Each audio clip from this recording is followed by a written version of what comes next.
Hello friends, welcome back to my channel. दोस्तों, BPSC madam के channel पर आपका एक बार फिर से स्वागत है, जहां पर आप अपने बीपीएससी की तैयारी मेरे साथ करते हैं। इस क्रम में हम डेली एनसीईआरटी सीरीज़ कवर करते हैं, घटना चक्र की सीरीज़ कवर करते हैं।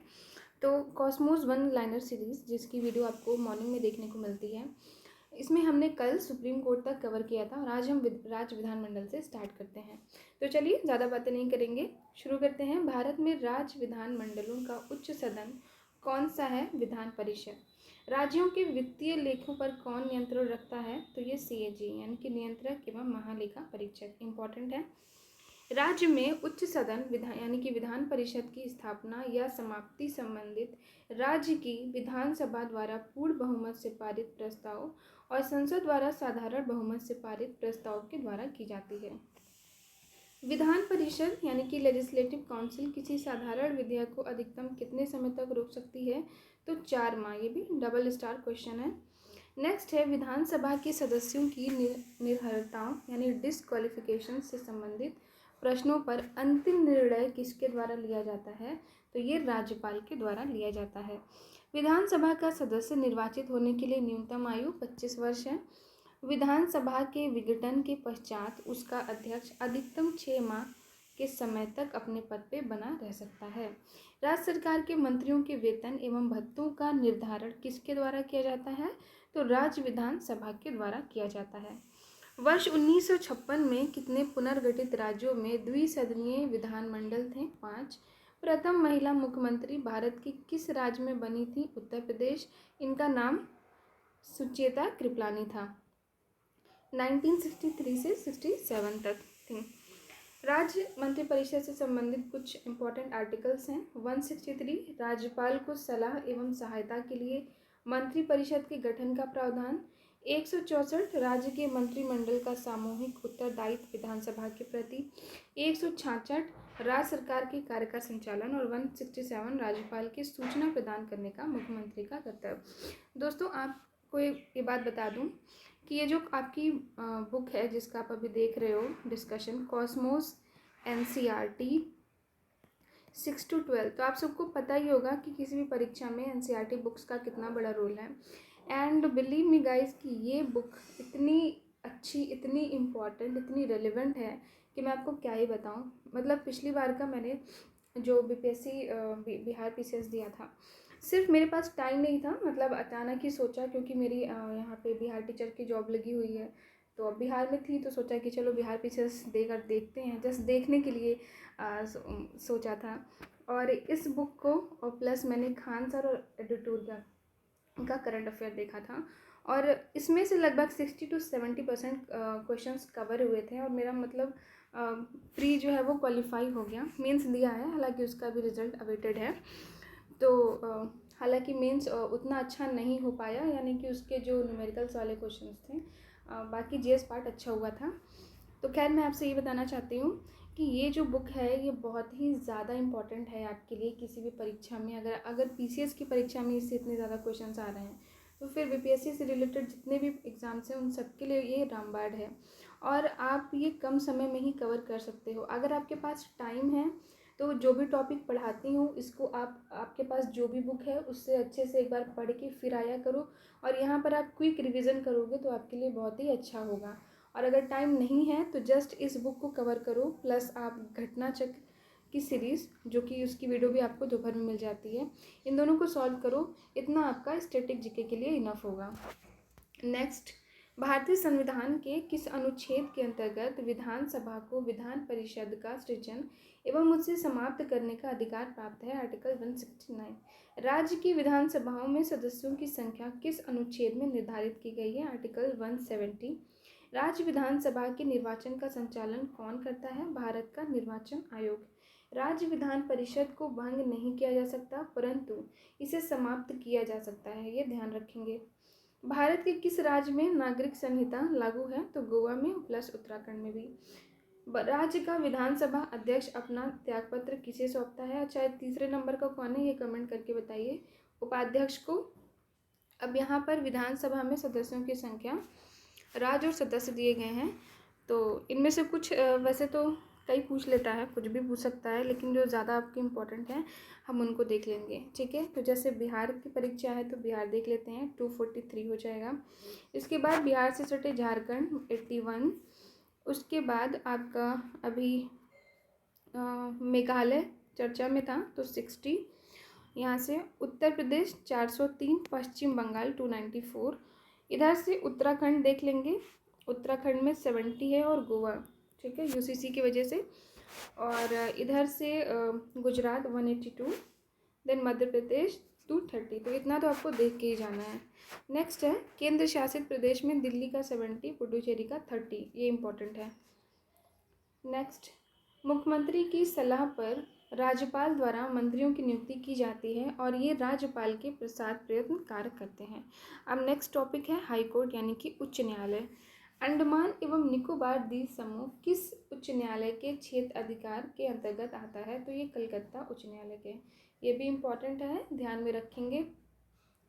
नेक्स्ट है उच्च न्यायालय के न्यायाधीशों के वेतन और भत्ते किस निधि से दिए जाते हैं? तो राज्य की संचित निधि से। उच्चतम न्यायालय के निर्णय से पूर्व किस उच्च न्यायालय ने ये निर्णय दिया कि एक ही बार में 3 तलाक कहने से तलाक होना गैर कानूनी यानी इलीगल है? तो इलाहाबाद उच्च न्यायालय ने दिया था। न्यायाधीशों को हटाने की प्रक्रिया में 3 सदस्यीय समिति भारत के मुख्य न्यायाधीश यानी कि चीफ जस्टिस ऑफ इंडिया या उच्चतम न्यायालय का कोई अन्य वरिष्ठ न्यायाधीश। अच्छा, अभी कौन सीजीआई है ज़रा कमेंट करके बताइए वर्तमान सीजीआई का नाम। उच्च न्यायालय का मुख्य न्यायाधीश एक प्रख्यात विधिवेत्ता। एक उच्च न्यायालय का न्यायाधीश अपना त्याग पत्र किसे संबोधित करता है? राष्ट्रपति को। उच्च न्यायालय के न्यायाधीश की सेवानिवृत्ति की आयु कितनी होगी? 62 वर्ष, जबकि उच्चतम की कितनी थी? 65। जब सर्वोच्च न्यायालय किसी व्यक्ति अथवा संस्था को उसके दायित्व के निर्वहन हेतु रिट जारी करता है तो उसे क्या कहते हैं? परमादेश, मैंडमस, ठीक है। 5 प्रकार के होते हैं ये, इसके बारे में आप पढ़ भी लीजिएगा और यहाँ पर आप रिवीजन भी कर लेंगे। भारत में उच्च न्यायालयों की संख्या कितनी है? 25। अच्छा, अगर आपको ये जो वीडियो है आप बुक परचेज़ नहीं करना चाहते तो ज़रूरत भी नहीं है आप, क्योंकि इस चैनल पर तो आपको लगभग 150 बुक्स के एमसीक्यूज़ देखने को मिलेंगे। तो इतनी परचेज़ करने से अच्छा है कि डिस्क्रिप्शन में दिए गए टेलीग्राम चैनल को फॉलो कर लीजिए। वहाँ पर मैं जो भी आपका बुक कवर करती हूँ उससे रिलेटेड पीडीएफ आपको प्रोवाइड करा देती हूँ। हालांकि डेली बेसिस पे आपको द हिंदू, इंडियन एक्सप्रेस भी मिल जाता है। मंथली मैगजीन जैसे प्रतियोगिता दर्पण, करंट अफेयर्स के जितने भी होंगे वो सब मिल जाएंगे। लेकिन जो वीडियो आप अभी देख रहे हो इसकी वीडियो आपको इसकी पीडीएफ आज ही नहीं मिलेगी, जबकि एक टॉपिक कवर हो जाता है तब फिर पीडीएफ प्रोवाइड करती हूँ। यानी कि जैसे अभी आपका सेक्शन ए पॉलिटी चल रहा है, तो जब पॉलिटी कंप्लीट हो जाएगी तो पॉलिटी की पूरी पीडीएफ आपको मिल जाएगी। इसी तरह से ज्योग्राफी जब पूरा कंप्लीट हो जाएगा तो ज्योग्राफी की एक साथ पूरी पीडीएफ आपको प्रोवाइड करा दी जाएगी। नेक्स्ट है संपत्ति का अधिकार वर्तमान में वैधानिक अधिकार है जिसकी रक्षा के लिए उच्च न्यायालय रिट जारी कर सकता है। राज्य के उच्च न्यायालय का मुख्य क्षेत्र अधिकार के अंतर्गत कौन सा अधिकार नहीं है? तो परामर्श संबंधी क्षेत्र अधिकार। अधीनस्थ न्यायालयों यानी कि सबऑर्डिनेट कोर्ट्स की कार्यपद्धति का परीक्षण कौन सी याचिका करती है? उत्प्रेषण, इंपॉर्टेंट है, ध्यान रखेंगे। मूल अधिकारों का संरक्षण उच्च न्यायालय और उच्चतम न्यायालय दोनों की अधिकारिता में आता है। तो भारत के संविधान के अनुसार जिला न्यायाधीश के अंतर्गत कौन सम्मिलित नहीं है? अधिकरण न्यायाधीश। निवारक निरोध यानी कि प्रिवेंटिव डिटेंशन के अंतर्गत एक व्यक्ति को बिना मुकदमा चलाए कितने समय तक बंदी बनाकर रखा जा सकता है? ये भी डबल स्टार क्वेश्चन है, तो 3 माह की अवधि तक। नेक्स्ट है अब यहाँ पर उच्च न्यायालय से संबंधित कुछ इम्पोर्टेंट आर्टिकल्स हैं। तो 214 राज्यों के लिए उच्च न्यायालय की व्यवस्था, सबसे पहले तो यही देखेंगे। उसके बाद से उच्च न्यायालय अभिलेख के न्यायालय के रूप में 215, उच्च न्यायालय का गठन 216 है और न्यायाधीशों का वेतन भत्ते 221। इसके अलावा शपथ ग्रहण की बात 219 में है।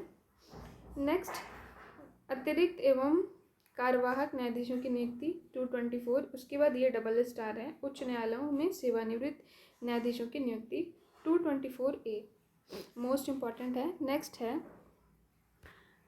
उच्च न्यायालयों का क्षेत्र अधिकार 225 में। कुछ रिट याचिकाएं जारी करने की उच्च न्यायालय की शक्ति 226, ये भी इम्पॉर्टेंट है।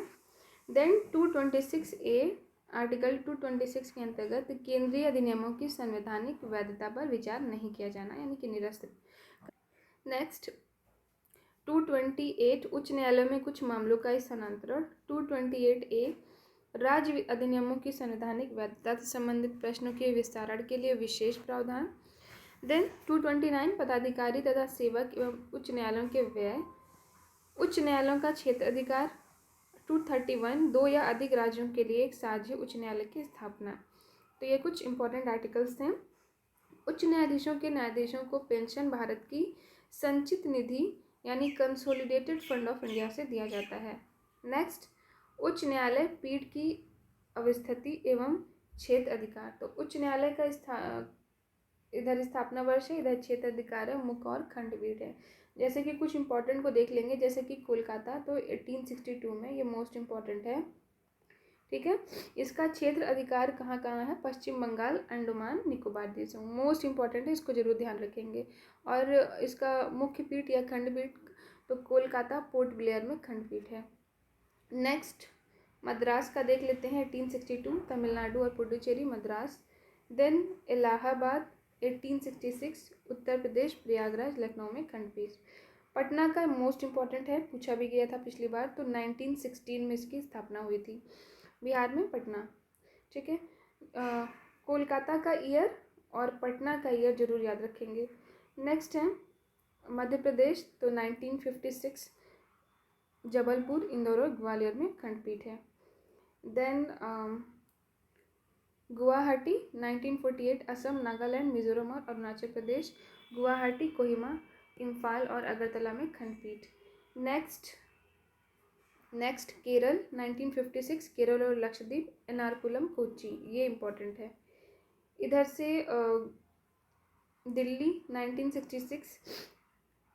देन उत्तराखंड 2000 ईयर याद रखेंगे, उत्तराखंड नैनीताल। देन झारखंड भी 2000, झारखंड रांची।